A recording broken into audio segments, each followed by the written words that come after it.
The views expressed on this program are not those of intellectualradio.com, its subsidiaries, or sponsors. Encouraging, educating, and empowering you into action. This is Warriors Talk with your host, Lady ReShell.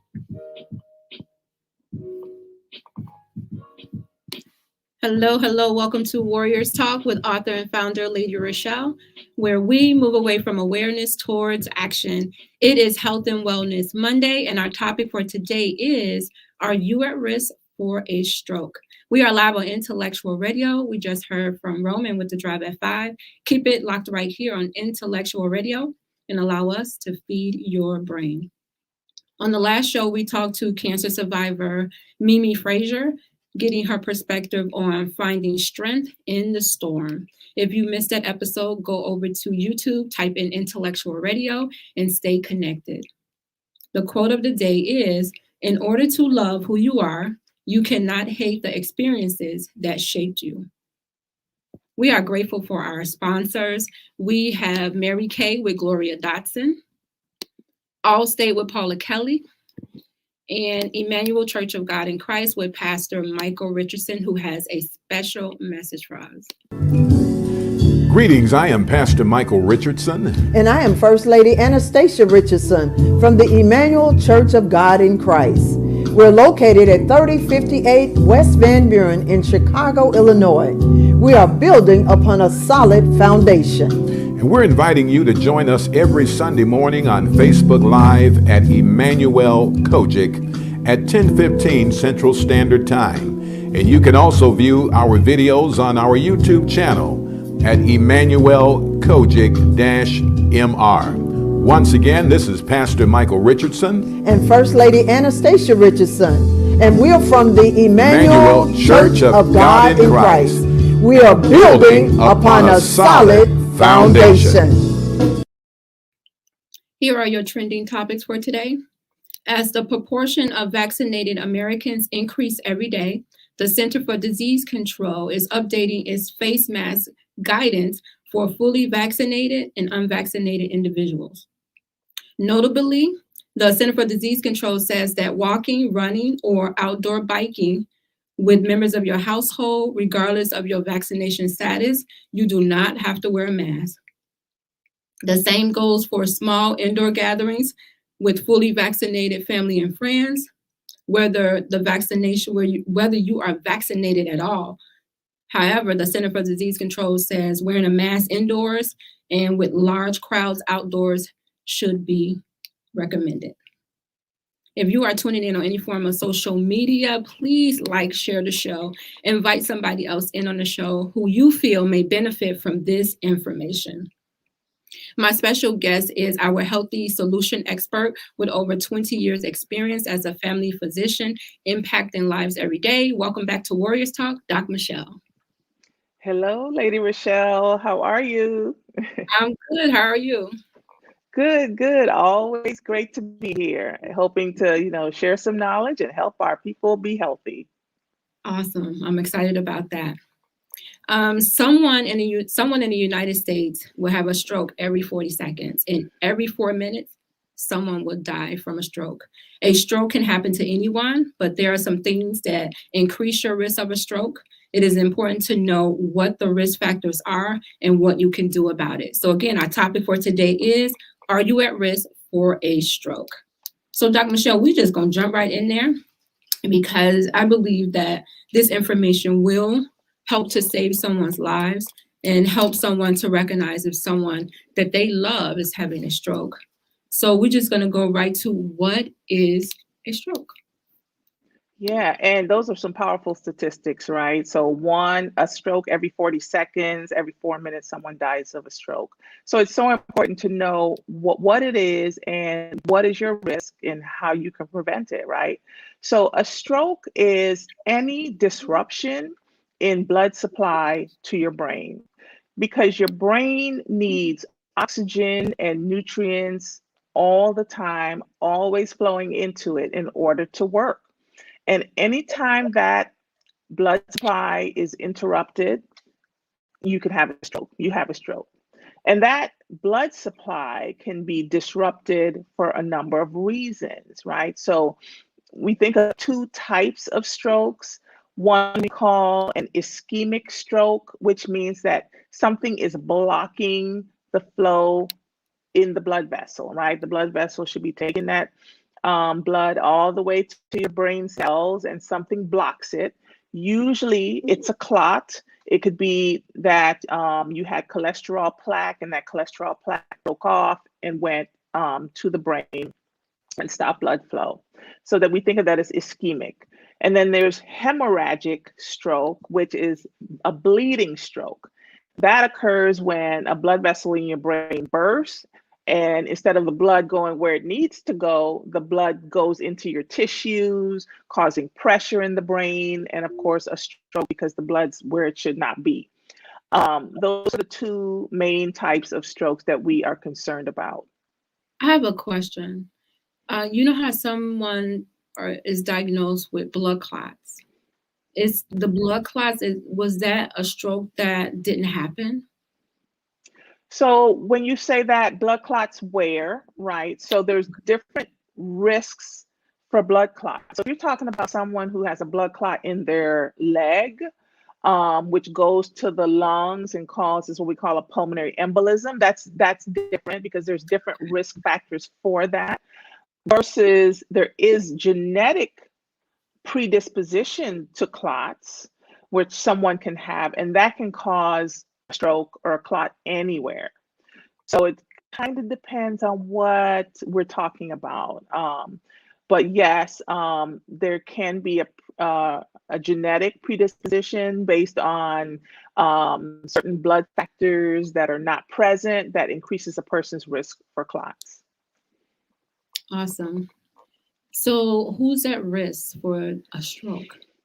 Yeah. So, anyone can be at risk. Your risk could increases as you age. So we think we don't talk about the pediatric risk factors, which are usually congenital, they're born with some heart disease issue, and that can cause strokes in little people too. But what we're talking about is adult strokes. The risk factors for strokes, such as the number one, high blood pressure, diabetes, cholesterol. We talk about these all the time on your show. We kind of come back to the same things, right? Cholesterol, smoking. We know age. Age is a factor. Most strokes occur in people over 65, but about 34% can occur in people younger than 65, depending on their risk factors. So those are the main things: smoking, alcohol, as well. Lifestyle things, obesity can increase your risk of strokes. But we really think of high blood pressure being a really important cause for a couple of reasons. We talk about the ischemic strokes. If you have your blood, your artery where the blood should go through, and the blood pressure is really tight, then the blood can't really get to where it needs to go very easily because there's so much pressure in that artery. And because there's so much pressure in the artery, if you have cholesterol plaques sitting in those arteries, because the pressure is so strong, it kind of takes one of those plaques with it, right? And then you get an ischemic stroke. Yes. Well, how would I know? How would a person know if they had the plaques? Like Right. how would I know? Yeah. So it's important to see your doctor to know whether you have high cholesterol, high blood pressure, diabetes, because when you put all of those things together, they will increase your risk, right? So if you have high cholesterol and you have high blood pressure on top of that, right, you probably got cholesterol plaques sitting in your arteries. We all have some, since we start developing cholesterol plaques when we're teenagers because of the foods we eat, right? Depending on your how much of the bad foods you eat, depends on how much cholesterol plaque is building up in those arteries and those blood vessels.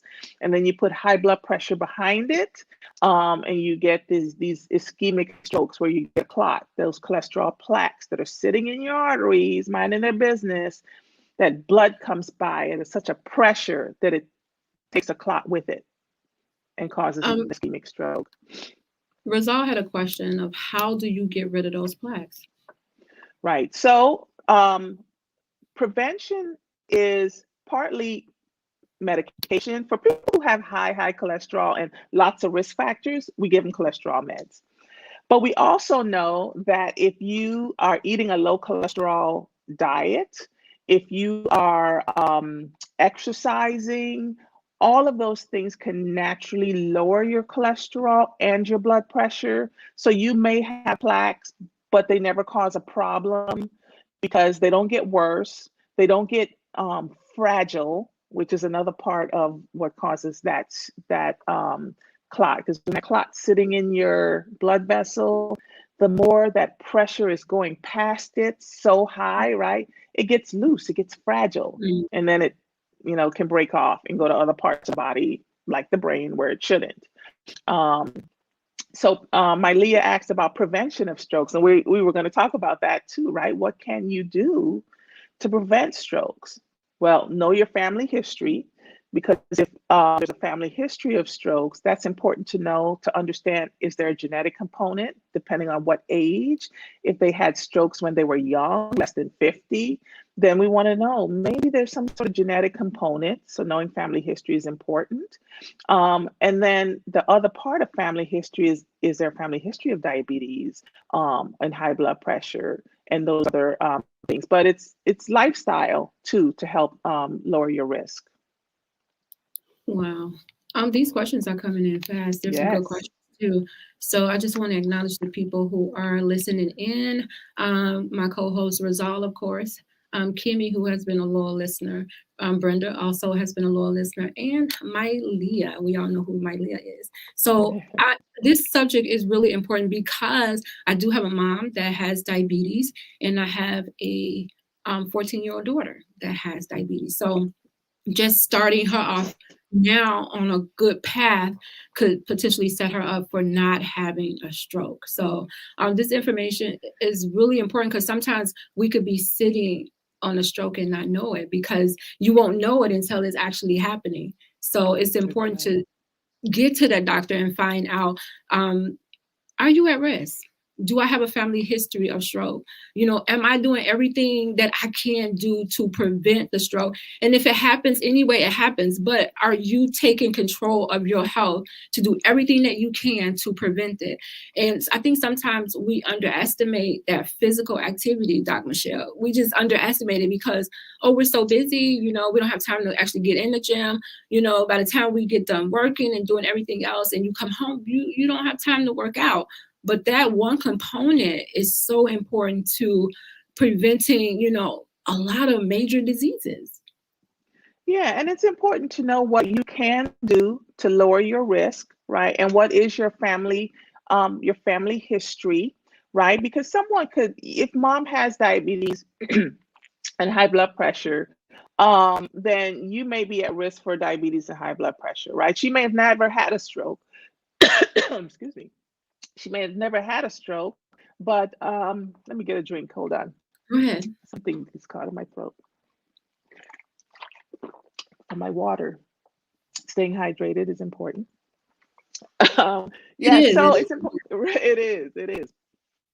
So it's important to know family history, but it's also important to know that if it's not really a genetic component, you can change the trajectory of that risk, right? We know that in my family, my dad and my sister have diabetes, but I'm going to change the trajectory to not get diabetes by doing the things that I know I can do to lower my risk, right? Keep my weight at a certain level, exercise, making sure I'm eating the right foods and all of that. But still, it's important to see a provider at least once a year, because these are things that you wouldn't know that you had because they have no symptoms.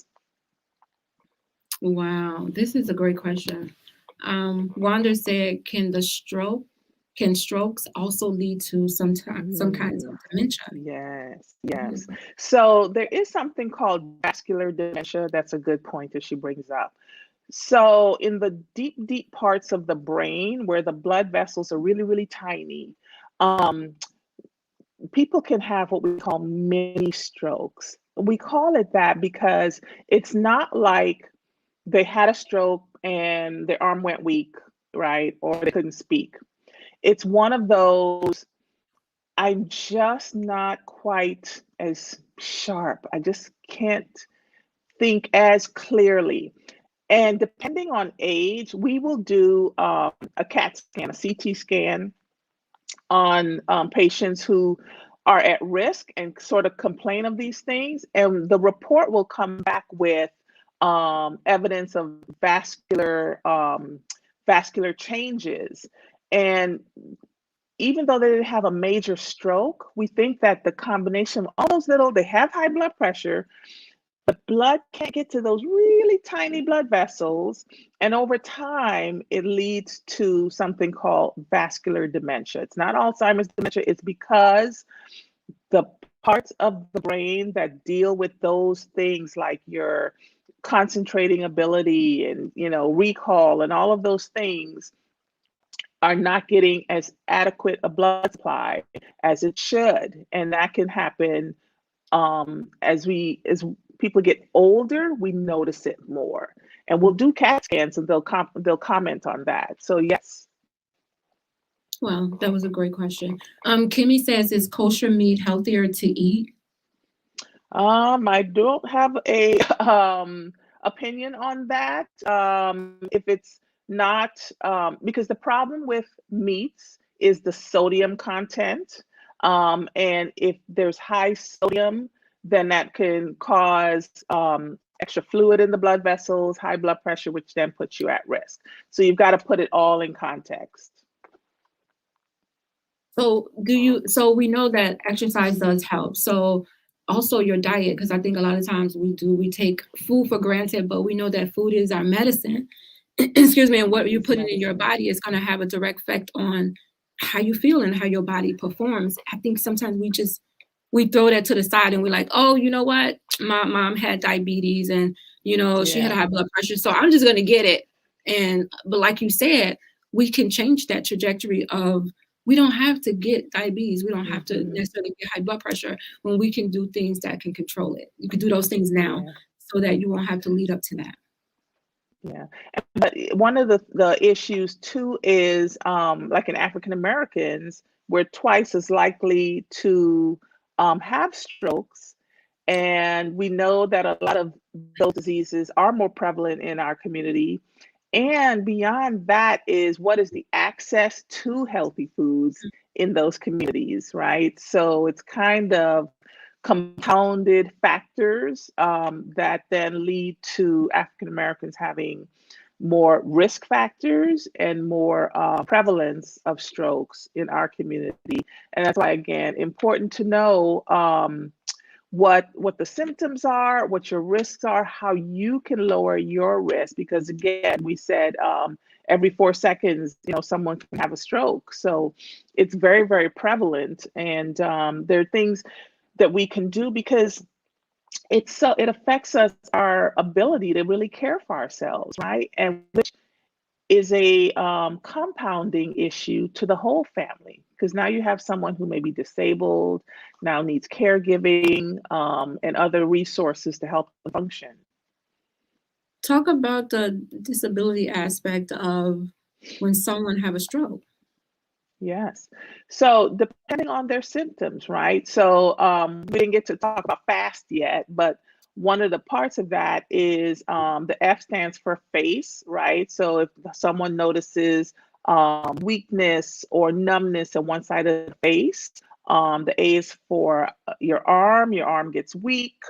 S is for speech. Now you can't speak clearly.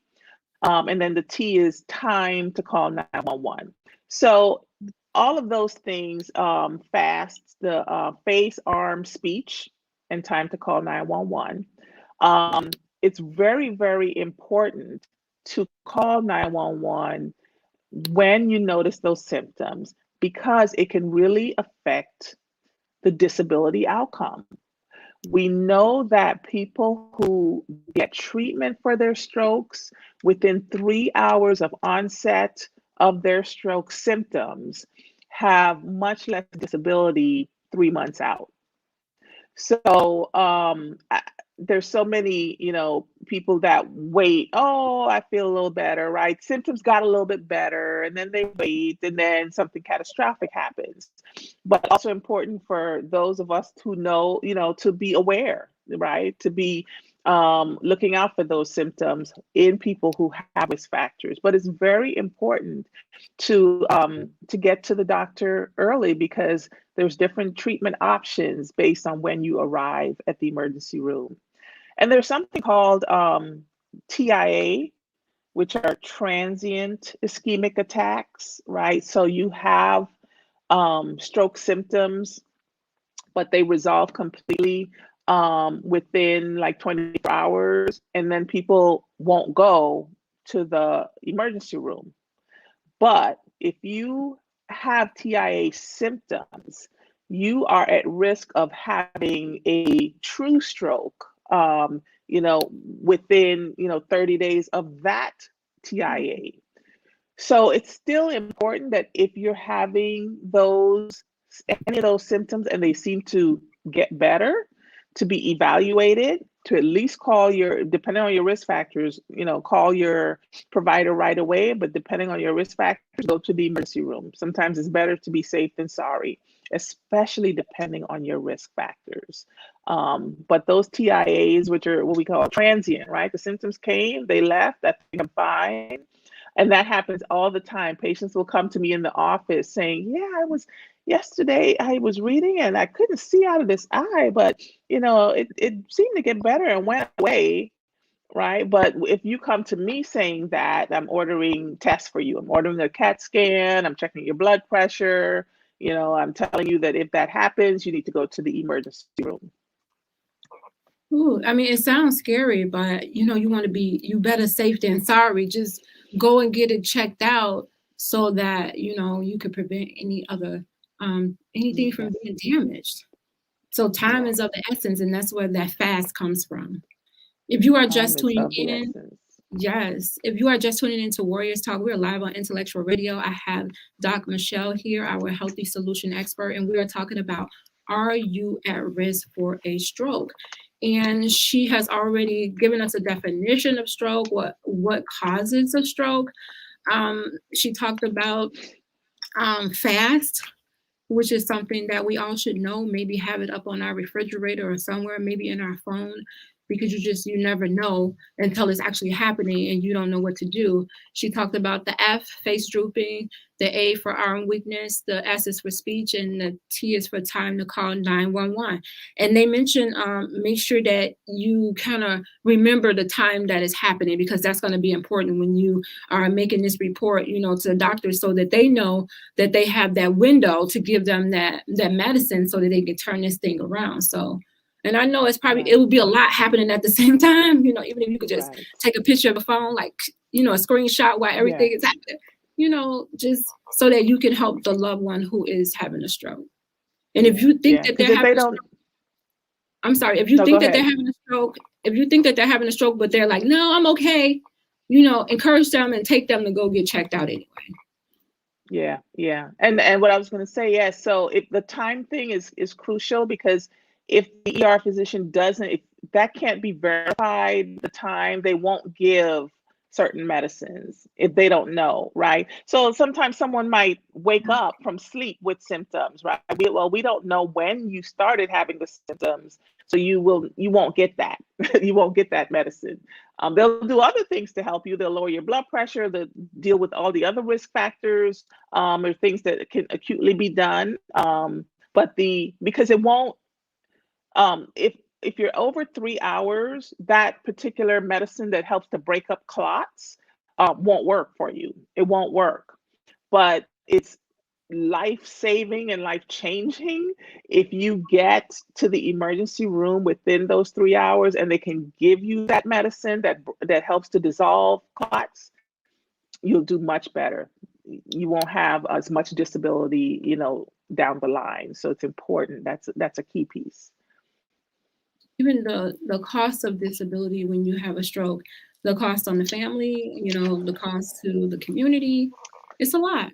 Yeah. I was just reading the CDC says there's in 2014 to 2015, stroke-related costs were $46 billion. $46 billion. That's beyond treating and then the rehabilitation and all of that. But again, it's not about money. It's about your quality of life. Really is what it comes down to. And I'm all about prevention, catching things early, being educated, and educate your mom and your grandma and granddad, about these things. It's never too late to make a change, even for people who already have diabetes and hypertension for years, right? They've had it for 10, 15 years. They can still do things to lower their risk by controlling their diabetes, controlling their blood pressure. Yeah, I mean, if they're not willing to get the information, just look it up yourself and, take them on a walk and say, hey, this is what I read. I read about this information. These are some things that you can do. Because sometimes people feel like they're hopeless, when they have these different diseases, and they're just like, oh, I'm just going to let it do what it do, and I'm just going to live my life, You only get one, so I'm just going to live it. So, we have to be our brothers and sisters keeper, and we have to make sure that, we're doing our part to make sure that they stay around for a long time. That's right. So That's right. I wanted to talk about, Dr. Michelle, some of the risk factors that we know we can't change. And I think one of them would probably be if you have diabetes. That's something that you, depending on which type you have, is something that you can't do anything about. Type 1 diabetes. And again, if you have diabetes, you can, we know that, if you have diabetes, you hear people talking about your A1C. The A1C less than 7, and we chase these numbers. I'm always telling patients, we're just not chasing numbers to chase numbers, but we know that if your A1C is less than 7, the risk of complications like stroke, like heart disease, like kidney disease, and all the other things decreases, right? So even though you have diabetes, there is something you can do and chase that number, chase that A1C, because we know you will do better when that number is lower. I wanted to read Brenda's comment. She said, will fish oil and olive oil help to get rid of plaque? I don't know of any studies that show that fish oil and olive oil get rid of plaques. I can't speak to that, but I will certainly do some research, but I've not heard that in the medical community. We know that eating a good plant-based diet, which is part of, olive oil and fish oil, but with everything else, right? A good plant-based diet that helps to decrease inflammation, can reverse plaques in the arteries. I read years ago, a book called How to Reverse Heart Disease.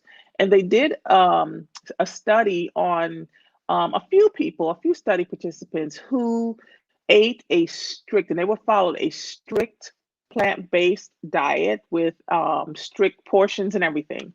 But they had done this was heart disease. They had done a cardiac cath where they could see the blockages in the arteries pre-plant-based diet.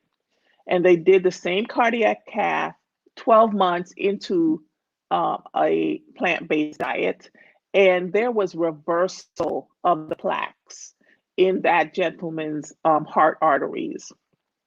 So even when you have plaques and heart disease, there is, I mean, it takes a lot, right? To go from, if I'm eating animal-based foods to plant-based, right? It takes a lot, but every little bit helps. But you can make changes in those things. You can prevent plaques from getting worse, and you certainly can help stabilize them and sometimes get rid of them if you're really stringent with your diet and eating healthy foods. Kenya said people don't want to change their eating habits, nor do they want to exercise. It's hard. It's hard. Sometimes they talk about teaching an old dog new tricks, but I tell patients all the time to start with something simple, right? Think about, and we'll go through what they eat, what they drink, you know, what are you doing now? And we'll start with something small, because if I tell you to go from eating what you normally eat and say, listen, you can never have red meat again, you cannot have, you know, fried foods, who's going to follow that plan? But you talk to your doctor, talk to a registered dietitian, and get a good plan on how to start. I usually say start with one meal. Which meal do you think you could change first that won't cause you too much stress and you know, anxiety? But which meal can you change? It's not, for a lot of people, it's breakfast, right? Because they can add fruits to their foods, to their breakfast. They can put spinach and greens and eggs or whatever. So, you know, and peppers and all that. So sometimes breakfast is an easy one to start with, as opposed to thinking I've got to change this whole big thing all at once, right? And that gives you a small victory if you're successful with that. So depending on the patient, we'll figure out what works and how to start making those changes so it's doable for you. Same thing with exercise. You know, if you are obese and you have not done any exercise, I might say just start with some chair exercises. Get your cans of corn and go up and down, or, you know, get up from the chair, sit in the chair, get up from the chair, sit in the chair. Do that 10 times, depending on your level, right? You've got to make it something that you can succeed at, but it's still doable and still will get you results. And something that you enjoy. So when you enjoy it, then you know you're going to look forward to doing it. It's not like sometimes exercise is like a punishment, and it's like, oh, I don't want to do that. You know, you skip one day, then you skip 2 days, and next thing you know, you just out of rhythm. And then sometimes it could be hard to start all over again. You know, when you first start working out, you have the soreness, and it's like, oh, you got to go through this all over again. So it's just best to just keep the routine, just keep moving. And have an accountability partner, somebody, maybe a family. That always works, especially if it's somebody just as motivated as you. Don't just pick anybody for your accountability partner. Pick somebody that's just as motivated, you know, and ambitious as you are to want to get stuff done. Brenda said, thank you for answering the question about the plaque. No problem. Thank you, Brenda. So we're talking about, are you at risk for a stroke? And we talked about some of the risk factors that some of us may have. Dr. Michelle mentioned high blood pressure, heart disease, diabetes. Oh, what about smoking? Yes, smoking as well, because smoking causes inflammation in the blood vessels, which then causes, that inflammation can cause those plaques that we talked about to be unstable, right? And then you have more risk of those plaques breaking off and causing that ischemic stroke. And you also increase your risk of what we call peripheral vascular disease too from smoking, and we call that like circulation issues, right? I've got circulation issues in my legs. They hurt when I walk. So just as they do that in your legs that you feel, it can do that in your brain, which you really don't feel, right? But it's still causing that inflammation, just as it's doing in your legs and causing you to not be able to walk and walk very far because there's inflammation, because there's plaque buildup. Same thing happens in the brain. We just don't know it till we have a stroke. Wow. Mhm. What about birth control? That's one of them on here too. When it comes Yes, to yes. your So risk.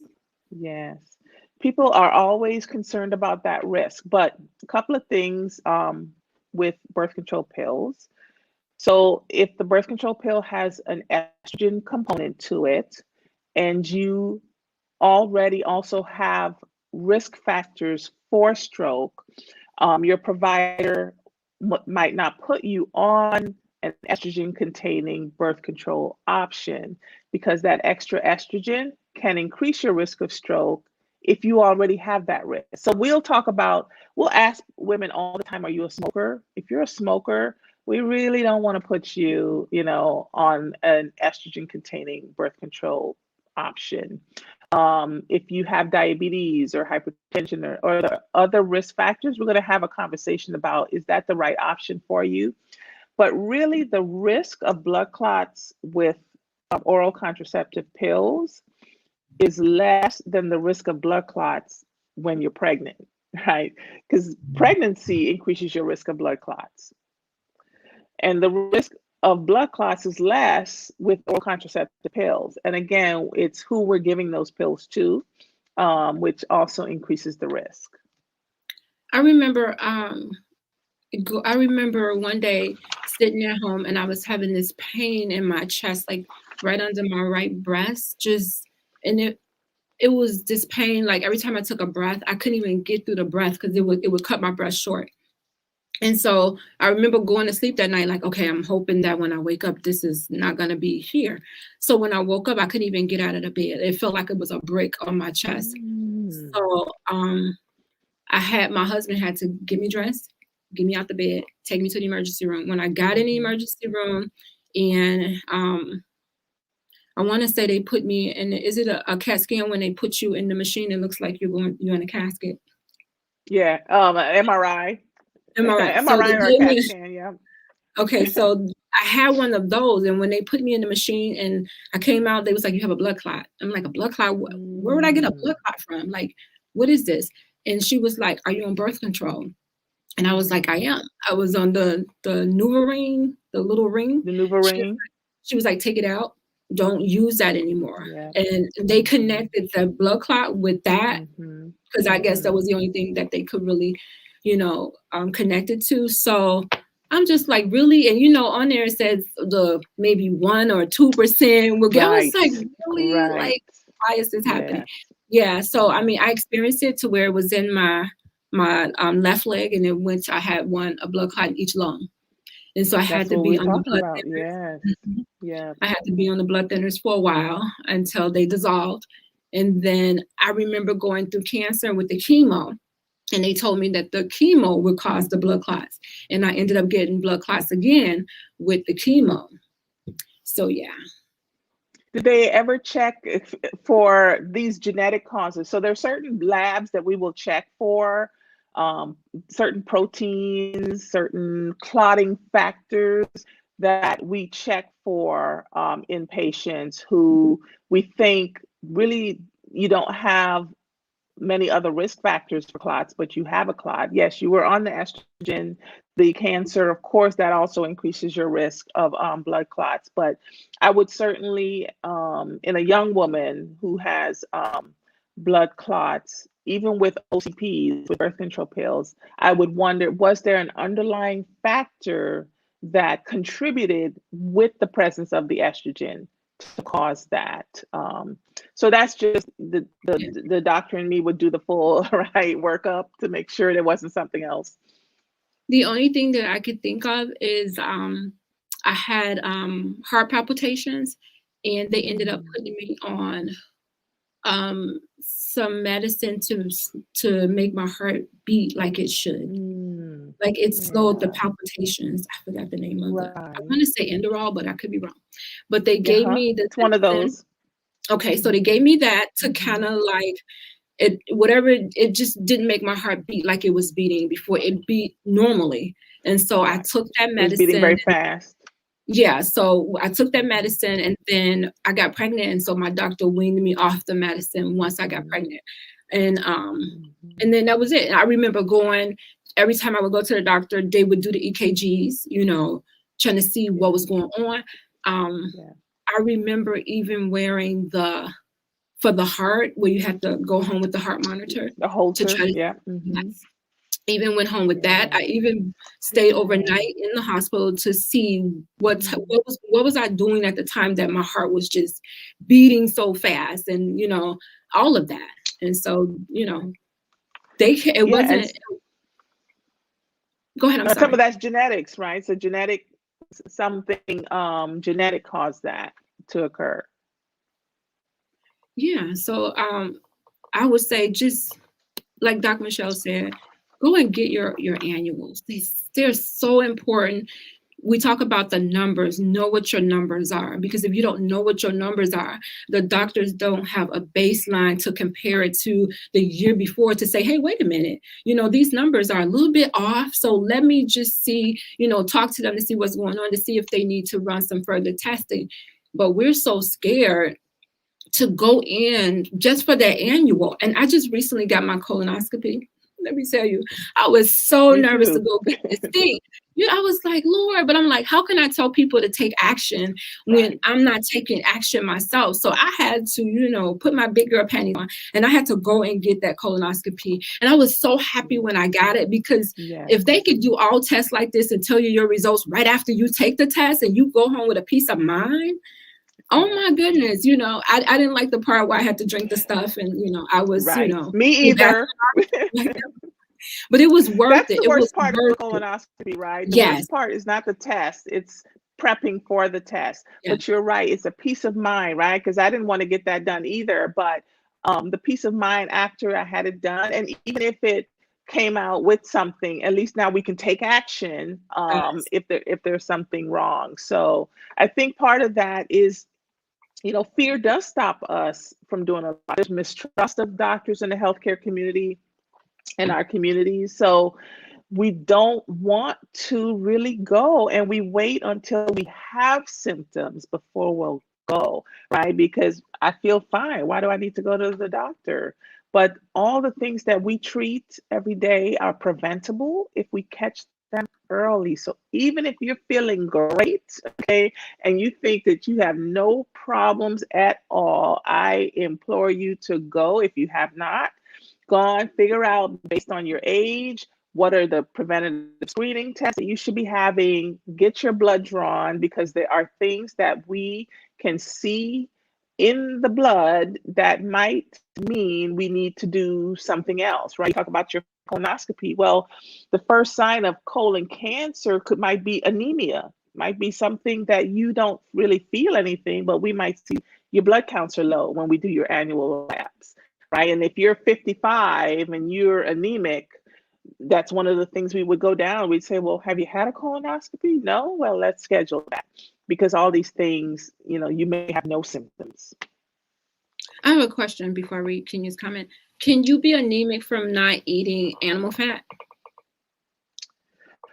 For menstruating women who are losing blood every month, that can certainly, if you're not getting iron in your diet, not from animal fat, but if you're not getting iron in your diet from, beans and other, green leafy vegetables and other things that can give you iron, you may be anemic. You certainly can be, but you don't have to eat animal fat, red meat to maintain your iron counts, right? There's other ways to do that.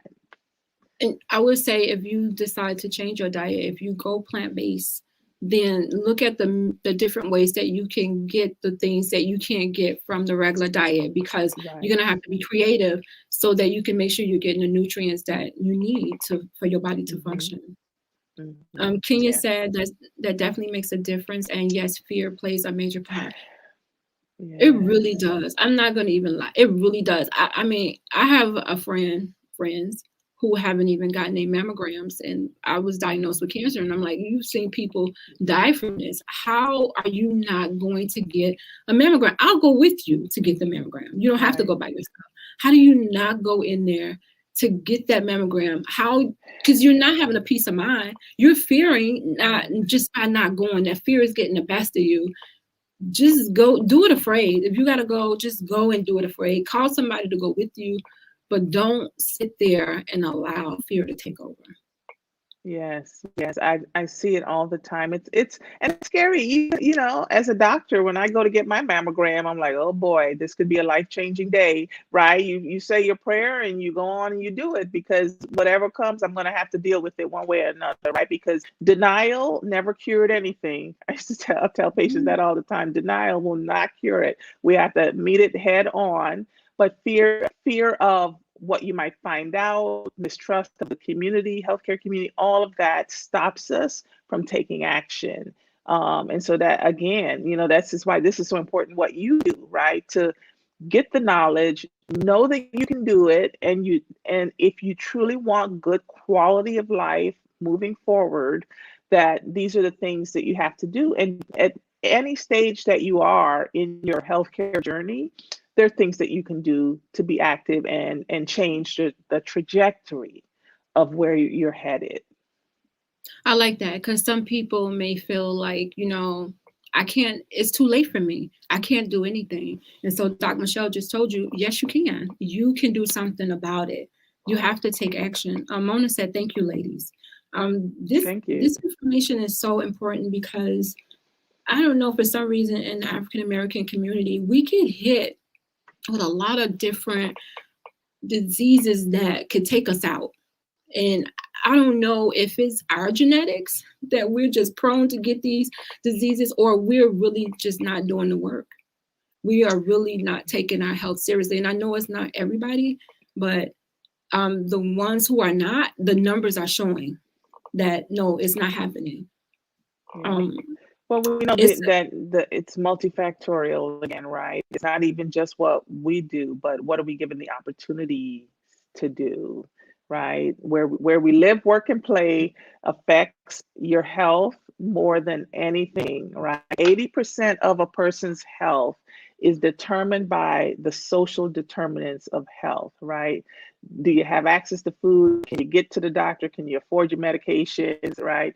Do you have a place to go outside and walk and play? I mean, all of those things affect a person's ability to take care of themselves. And so we get to the point where, yes, because our communities have less economic and socioeconomic opportunities many times, we are now more prevalent. These diseases are more prevalent in our communities.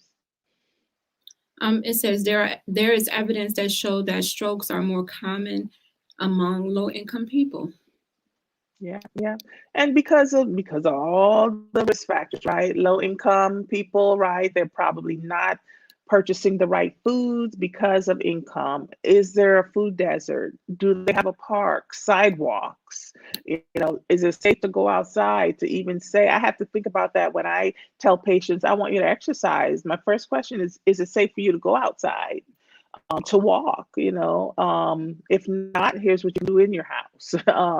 Here's opportunities. When the malls were open, I said, go walk the mall, right? So we have to look for opportunities in our community, in those low socioeconomic communities, because it puts us at risk. If you are just tuning in, we're talking about, are you at risk for a stroke, with Dr. Michelle? Dropping some gems, giving us some life-saving information, some things that we can take control over today. 1 in 6 die from cardiovascular disease. Yes, We already know that heart disease is the #1 killer. I know a lot of people probably think it's cancer, but it's heart disease. Nope. Heart disease and all the things that come from is the #1 killer of Americans, and cardiovascular disease, vascular being the strokes. Yes, 1 in 6. We just said, what did we say? Every 40 seconds, someone has a stroke, and someone dies every 4 days. I think it's, yes. It's scary. When you think about it, it is really scary just to think about it. But I would say, like we're talking about the fear, you know, if you have to go to the doctor, just go scared. Call somebody to go with you. You don't have to go by yourself. I mean, especially if you're older, you should never go to the doctor by yourself. Because I know even with my mom, you know, she come home and I'd be like, what they say? Why they putting you on this? Why is this? You know, I'm like, I'm going with you next time so I can hear, you know, what's going on. or I'm gonna call the doctor myself and be like, okay, why is she taking this? What is this about? Because That's it could be right. Yeah. confusing. You can be. It's a lot of information. It is. It totally A lot is. of information. What would you say, Dr. Michelle, is one of the misconceptions when it comes to strokes? That it can't happen to me, right? That's one of the big misconceptions. Because we don't do those things because we think it's not going to happen to us or I'll be okay, right? I mean, and we talk about there's some that we can do. Certainly there's some risk factors you can't change, right? You can't change your race because we said we're 2 times more likely. Men are more likely, your age is also a significant factor. We can't change those things, but there's a lot that we can change. And, on that misconception is, there's nothing I can do about it, right? There's so much that you can do to lower your risk, which we talked about, right? Exercise, eating right, less alcohol, don't smoke. The same things we talk about all the time to keep us healthy. What if I want to treat my stroke symptoms by taking an aspirin? Don't do that, okay? So we said in the beginning that some strokes are hemorrhagic, which is bleeding, and some strokes are ischemic. So if you take an aspirin and you're having a hemorrhagic stroke where there's bleeding, you could make that worse. So you don't know that at the time. Now we talk about taking an aspirin if you think you're having a heart attack, right? We say chew an aspirin. If you think you're having a heart attack, chewing it because it gets in the bloodstream and in your body quick enough to act as a mild blood thinner, anti-inflammatory. So that will help for heart attacks. For strokes, we don't really want you to do that because you don't know what type of stroke you're having. What you need to do is get to the emergency room within 3 hours so that they can give you that life-changing, blood clot busting medication to increase your risk of not having, bad sequelae and bad disability. Once again, thank you, Dr. Michelle, for just educating us on, are we at risk for a stroke? I appreciate your knowledge and your willingness to share with us every month. Can you give some words of wisdom for someone who may be at risk for a stroke? Yes. So my words of wisdom is really that if you have not been checked out by a provider, by a doctor, please take action and go get a primary care provider and go and get checked out, because that is the only way that you can really take action to lower your risk of a stroke, lower your risk of a severe stroke, and start to change your trajectory of your health, right? You can't do it on your own, but you've got to know your numbers. You've got to know what's going on in your body so that you can do the right thing, for your health. So if you're sitting out there and you're one that haven't moved, let's get you moving. Awesome. How can I stay connected with you? Yeah, so they can find me on Facebook at Doc Michelle or Dr. Michelle's Healthy Life Solutions on Facebook, and I'll put that in the comments too. Awesome. Thank you so much. I will leave you guys with these words of wisdom. Our greatest glory is not in never failing, but getting up every time when we fall. Join me next Monday at 6 p.m. right here on Intellectual Radio. As always, thank you for tuning in to Warriors Talk with author and founder Lady ReShell, where we are changing lives one warrior at a time.